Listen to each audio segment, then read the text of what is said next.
अगर हम वेदों की बात करें, आसमानी किताबों की बात करें, कुरान भी एक आसमानी किताब है। क्या इस विद्या के बारे में कुरान में कहीं जिक्र है? हाँ, कुरान के अंदर खगोलीय विद्या का जिक्र है, क्योंकि कि खगोल का विषय है तो उसके अंदर खगोलीय विद्या का चांद साफ बयान है। क्या ज्योतिष शास्त्र को आयुर्वेद से जोड़कर देखा जा सकता है? किस चीज़ से? आयुर्वेद से, ज्योतिष शास्त्र को आयुर्वेद से जोड़ के देखा जा सकता है? इसका आयुर्वेद से कुछ संबंध नहीं है, ऋग्वेद का है ये सब। जी, जी, जी। मतलब ऋग्वेद से इसको माना गया है, तो आयुर्वेद से इसका संबंध नहीं है। लेकिन हाँ, ये है कि ये मौसम के हिसाब से आयुर्वेद का उपयोग करता है। जब हम जन्मपति बनाते हैं तो उसमें हम आयुर्वेदिक कुछ चीज़ डालते हैं।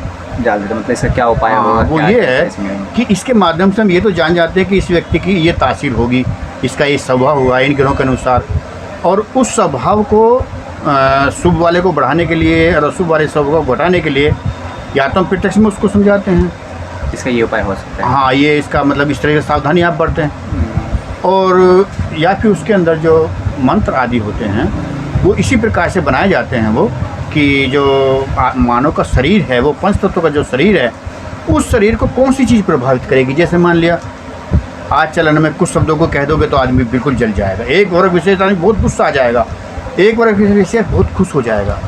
तो इसी प्रकार से ज्योतिष के अंदर व्यक्ति को ये गाइड कराया, एक गाइडलाइन दी जाती है कि देख भाई, तेरा ये स्वभाव है कि सुबह के टाइम तू ऐसा रहेगा और शाम के टाइम तू ऐसा रहेगा।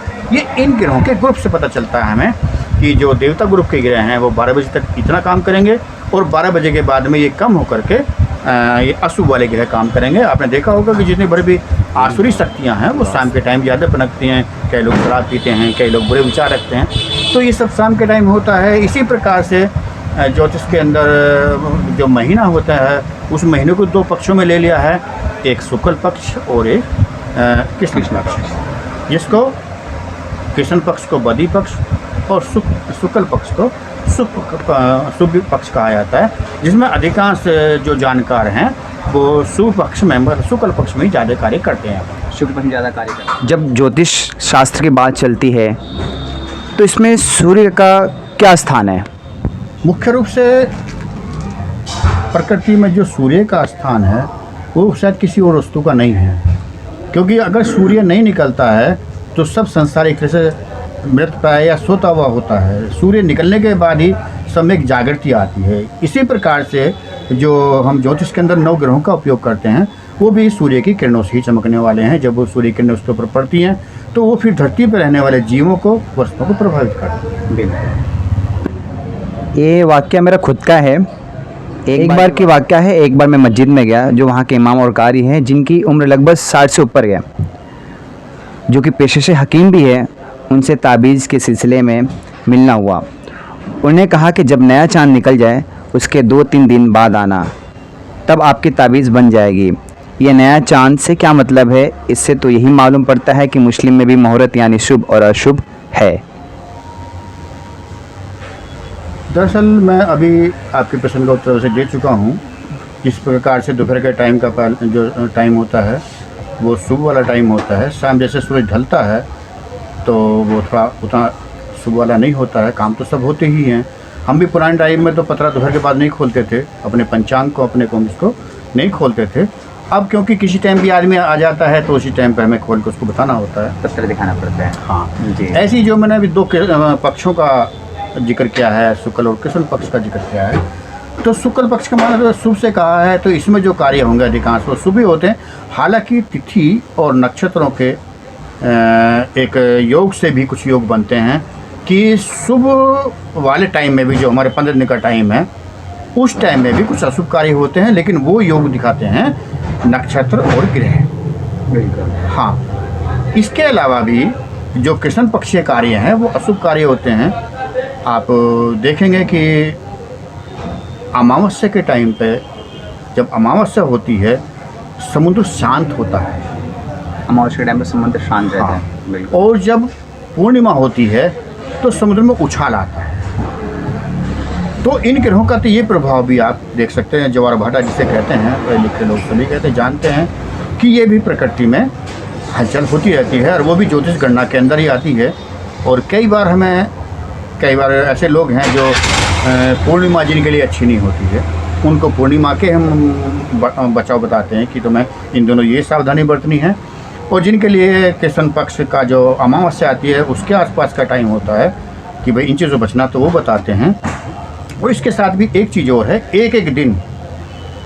एक दिन शुक्ल पक्ष का और एक दिन कृष्ण पक्ष का, इसमें भी एक अंतर है। जो कृष्ण पक्ष का पहला दिन है पड़वा जो है वो शुभ मानी जाएगी, क्योंकि पहले शुक्ल पक्ष का पूर्णिमा का चांद निकला है, तो अगले दिन भी वो पूरा रहेगा, लगभग पूरा रहेगा। इसी प्रकार से जो अमावस्या होती है, अमावस्या के बाद का जो चांद होगा वो चांद होगा ही नहीं दिखेगा ही नहीं, क्योंकि ये तो पड़वा में दिखता है, दोज में दिखता है, तो वो दिन भी हम अशुभ मानते हैं। मतलब शुक्ल पक्ष का, पूरे शुक्ल पक्ष को शुभ ना मान करके हम उसका पहले दिन अशुभ मानते हैं।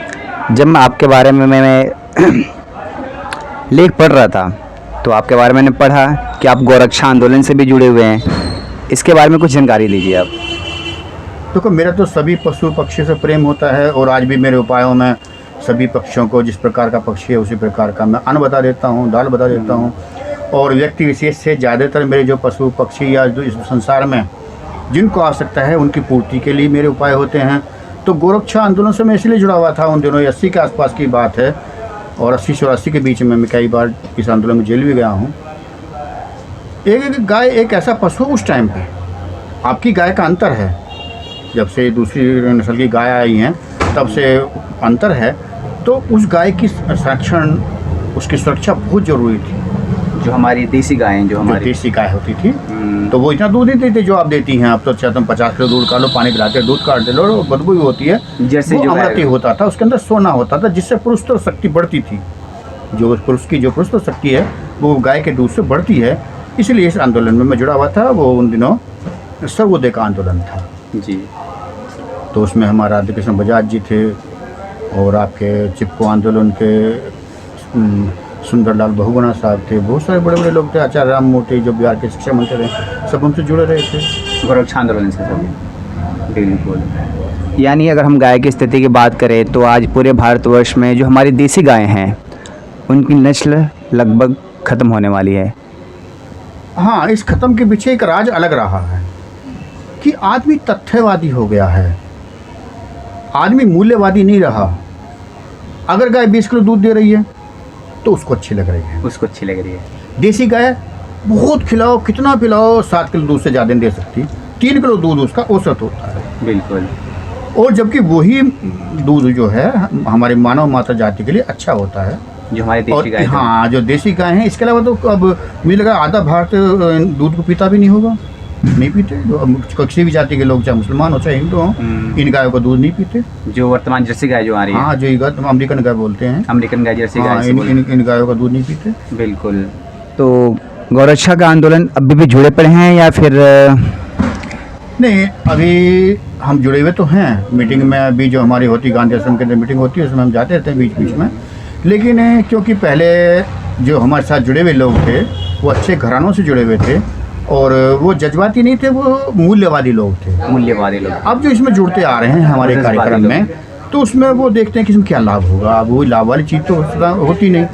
लाभ को पहले रख के आगे काम करते हैं। हाँ, तो पहले रख के काम करते हैं। तो ये एक जो काम है गौण हो गया है, अब वो मुख्य नहीं रहा है। यूँ तो मैं RSS का ही एक घटक है, भारतीय मजदूर संघ, उसमें सरपंच समाधान मंच एक संस्था बनी हुई है, उसका मैं राष्ट्रीय अध्यक्ष हूँ जी। लेकिन अभी कुछ वर्षों से उस पर भी कोई कार्य नहीं हो रहा है। हम देश में मीटिंग करते थे, लोगों को जगाते थे, सब धर्मों में प्रेम जोड़ते थे, अब उस पर भी कार्य नहीं हो रहा है। और मेरा आखिरी प्रश्न है, कुछ जानकारी शंकराचार्य माधव श्रम जी महाराज जी के बारे में बताएंगे? हाँ, दरअसल क्या है कि मैं साधु संन्यासियों से ज़्यादा जुड़ा रहा हूँ, मठों में रहा हूँ, नाथ संप्रदाय में भी रहा हूँ। जब ये दीक्षा समारोह हुआ था हमारे शंकराचार्य जी का, तो उन्होंने बहुत सारे सवाल थे ऐसे जो हमसे किए, और ऐसे शास्त्रों के थे जो कि प्रचलित नहीं है वो शास्त्र, लेकिन क्योंकि हमारा पारिवारिक ये था, कार्य था, तो हमें बहुत अपने बड़े बूढ़ों से भी, और अच्छे अच्छे ब्राह्मण लोग, बड़े जो सज्जन लोग थे, जो एक विद्वान कह सकते हैं, और मुझे तो बड़ा ये सौभाग्य मिला अपने जीवन में कि मुझे बहुत अच्छे अच्छे लोगों के दर्शन हुए, बहुत अच्छे अच्छे लोगों का सत्संग रहा, बड़ी अच्छी अच्छी चर्चा हुई, और वो आज भी होती हैं। आज भी हमारे यहाँ बहुत बड़े बड़े विद्वान आते हैं। अभी एक ऐसे विद्वान थे कि जो जिनकी कल्पना मैं तो कहता हूँ बेटे में कोई मुकाबला नहीं करेंगे। अभी उनकी हमारी 2 घंटे बातचीत हुई हैं और जी। अभी चाय पी के वो चले गए हैं थोड़ी देर पहले ही। तो मुझे सबसे अच्छा सौभाग्य यही मानता हूँ मैं कि सदा मुझे अच्छे लोग ही मिले हैं और कोई भी बुरे लोगों से मेरा वास्ता नहीं पड़ा। और मैं सामाजिक भी नहीं रहा। मुझे दिक्कत सबसे बड़ी ये भी रही है कि मैं सामाजिक व्यक्ति हूँ भी नहीं। कहीं चौराहे पर खड़ा होकर मैं कुछ किसी से बात नहीं कर सकता, हंस नहीं सकता। भाई यही है कि हाँ, सब राम राम करते हैं, सलाम करते हैं या जय जनेन्द्र कह रहते हैं। बिल्कुल। तो देखा आपने, ये हमारे ज्योतिष आचार्य हबीब जी थे, इनसे एक मुलाकात हुई मेरी। जी।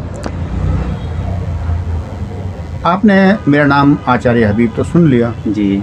लेकिन ये एक वर्ग विशेषी नाम नहीं है मेरा। जी। मेरे यहाँ गुरु ग्रंथ साहब से जुड़े हुए लोग भी आते हैं जिनको मैं बताना होता है कि भाई ये आपको सतमनि मतलब दुभंजन साहिब पढ़ना है या जो उनके समस्या है उसको कैसे हल होंगे वो सब बताना होता है। ऐसी जैन धर्म के लोग भी होते हैं, वो भी आते हैं, उनको भी हमें बताना होता है। और अपने जीवन में यहाँ 1-2 बार यहूदी लोग भी आए हैं जी। तो उनको यहूदी ग्रंथों के संबंध में ही या उनके उसमें बताया है। हिंदू धर्म में भी जब यहाँ आएंगे तो मैं संस्कृत में ही उनसे बात करूँगा। तो पंजाबी आएगा तो पंजाबी में ही कुछ शब्दों का इस्तेमाल करूँगा और कोई मुसलमान आएगा तो उसमें मुसलमानी ही मजहब से ही संबंधित जो भी कलमे आदि होंगे वो बताने होंगे। तो एक पेचीदा जीवन का ये मेरा अपना कार्य है सारा। लेकिन जिस तरह से होना चाहिए था और लोगों को उसका लाभ उठाना चाहिए था और ख़ास तौर से मुस्लिम वर्ग को वो नहीं उठा पा रहे हैं। नहीं उठा पा रहा मुस्लिम वर्ग को। जी।